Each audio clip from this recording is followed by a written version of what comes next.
പലപ്പോഴും നമ്മളൊക്കെ ജീവിതത്തിൽ പലർക്കും ഉപകാരങ്ങൾ ചെയ്യാറുള്ളവരാണ്. എന്നാൽ പലപ്പോഴും നമ്മൾ പലർക്കും ഉപകാരങ്ങൾ ചെയ്യുമ്പോഴേ തിരിച്ച് നമുക്ക് പല ഉപദ്രവങ്ങളായിരിക്കും പലരിൽ നിന്നും കിട്ടുന്നത്. എല്ലാരിൽ നിന്നുമല്ല. ചിലരൊക്കെ തിരിച്ച് നമുക്ക് ഉപകാരം ചെയ്തെന്ന് വരിക്കും. എന്നാൽ പലപ്പോഴും നാം ചെയ്യുന്ന ഉപകാരങ്ങൾ പലരും ജീവിതത്തിൽ മറന്നു പോകുന്നതും നമുക്ക് കാണാനായിട്ട് സാധിക്കും. ഞാനൊരു ചെറിയ കഥ പറയട്ടെ. ഒരിക്കലെ ഒരു ചെറിയ പുഴയിൽ വീണ് ഒരു കുഞ്ഞ് കൈയും കാലും ഇട്ട് അടിച്ച് നിലവിളിക്കുക. അതിൻ്റെ തൊട്ടടുത്ത് അമ്മ കടന്ന് അലമുറയിട്ട് കരയുന്നുണ്ട്. അമ്മയ്ക്ക് വെള്ളത്തിലേക്ക് ഇറങ്ങി നിന്ന് ആ കുഞ്ഞിനെ പിടിച്ചു കയറ്റാനായിട്ട് സാധിക്കുന്നില്ല. അതിനു പകരം അമ്മ അവിടെ കിടന്ന് അലറുകയാണ്. എന്നാൽ തൊട്ടപ്പുറത്ത് വീൽ ചെയറിൽ ഇരുന്ന ഒരു മനുഷ്യൻ തൻ്റെ രണ്ട് കാലുകൾക്കും ശേഷിയില്ലാതെ മുറിക്കപ്പെട്ട് ആ വീൽ ചെയറിൽ ഇരിക്കുന്ന സമയത്താണ് താൻ തൊട്ടടുത്ത് ഈ കരച്ചിൽ കേൾക്കുന്നത്. അദ്ദേഹം പെട്ടെന്ന് തൻ്റെ വീൽ ചെയർ ഉന്തി ഉന്തി ഉന്തി കരച്ചിൽ കേട്ട ഭാഗത്തേക്ക് ചെന്നപ്പോൾ ഒരമ്മ പുഴയുടെ സൈഡിലേക്ക് കൈകൾ നീട്ടി കടന്ന് നിലവിളിക്കുന്ന കാഴ്ചയാണ് അദ്ദേഹം കണ്ടത്.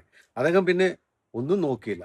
മാക്സിമം അദ്ദേഹം ആ പുഴയുടെ സമീപത്തേക്ക് വീൽ ചെയർ ഉരുട്ടി ഉരുട്ടി ആ വീൽ ചെയറിൽ നിന്ന് അദ്ദേഹം നിലത്തേക്ക് എഴന്ന് വീണ് പതിയെ തൻ്റെ മാക്സിമം തൻ്റെ കരങ്ങൾ നീട്ടി ആ കൊച്ചിനെ പിടിച്ചു. അപ്പോൾ അദ്ദേഹം ഏകദേശം ഇത്രത്തോളം വെള്ളത്തിൽ അദ്ദേഹം മുങ്ങി.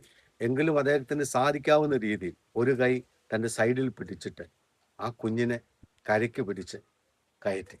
പെട്ടെന്ന് അമ്മ ഓടി വന്ന് ഒത്തിരി സന്തോഷത്തോടെ അദ്ദേഹത്തിന് ഒത്തിരി നന്ദി പറഞ്ഞു. എന്നിട്ട് അമ്മ ചോദിച്ചു, രണ്ട് കാലിനും സ്വാധീനമില്ലാഞ്ഞിട്ടും താങ്കൾ എൻ്റെ കുഞ്ഞിനെ ഓടി വന്ന് രക്ഷിച്ചല്ലോ.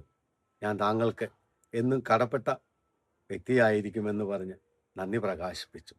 അപ്പോൾ ആ മനുഷ്യൻ പറഞ്ഞു, ഞാൻ ഇന്ന് ഈ കുഞ്ഞിനെ രക്ഷിച്ചില്ലേ, ഇതുപോലെ വർഷങ്ങൾക്ക് മുമ്പ് എന്നെ ഇതുപോലെ ഒരു കുഞ്ഞാണ് രക്ഷിച്ചത്. പണ്ട് ഞാൻ മിലിറ്ററിയിലായിരുന്നു. യുദ്ധകാലത്തെ മിലിറ്ററി യുദ്ധം നടക്കുന്ന സമയം എൻ്റെ രണ്ട് കാലുകൾക്കും വെടിയേറ്റ് ഞാൻ രണ്ട് കാലുകളും സ്വാധീനമില്ലാതെ ശത്രുപാളയത്തിൽ അകപ്പെട്ടു പോയി. ഈ സമയം ഇതുപോലെ ഒരു പെൺകുഞ്ഞാണ് അവിടെ നിന്ന് എന്നെ രക്ഷിച്ച് ശുശ്രൂഷിച്ച് എൻ്റെ ജീവൻ എനിക്ക് തിരിച്ചു നൽകിയത്. പിന്നീട് ഞാൻ ഒരിക്കലും ആ പെൺകുഞ്ഞിനെ കണ്ടിട്ടില്ല. മിലിറ്ററിക്കാരെന്നെ അവിടെ നിന്ന് കൊണ്ടുവന്നു. അവരെന്നെ എൻ്റെ ഭവനത്തിലാക്കി. അങ്ങനെ ഞാൻ ഇവിടെയായി തീർന്നു. ഒരുപക്ഷെ ആ പെൺകുട്ടി അന്ന് എന്നെ രക്ഷിച്ചില്ലായിരുന്നെങ്കിൽ എനിക്കിന്ന് ജീവിക്കാൻ സാധിക്കില്ലായിരുന്നു. അതുകൊണ്ട് ഞാൻ എൻ്റെ ജീവിതത്തിൽ എനിക്ക് കിട്ടിയ ഒരവസരം ഒരു ഉപകാരത്തിന് വേണ്ടി മാറ്റിവെച്ചു.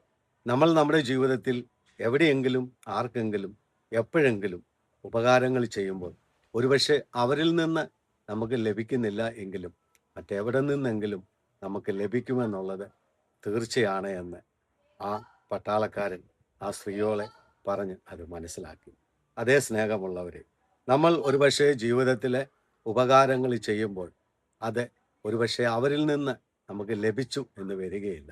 എന്നാൽ നാം ആർക്ക് എന്ത് നന്മ ചെയ്താലും ഇന്നല്ലെങ്കിൽ നാളെ അപ്രതീക്ഷിതമായിട്ടാണെങ്കിലും നമ്മുടെ ഓരോരുത്തരുടെയും ജീവിതത്തിൽ അത് ഒരു നാളെ നമുക്കും പ്രതിഫലമായി കടന്നു വരുമെന്നുള്ള കാര്യം ഉറപ്പാണ്.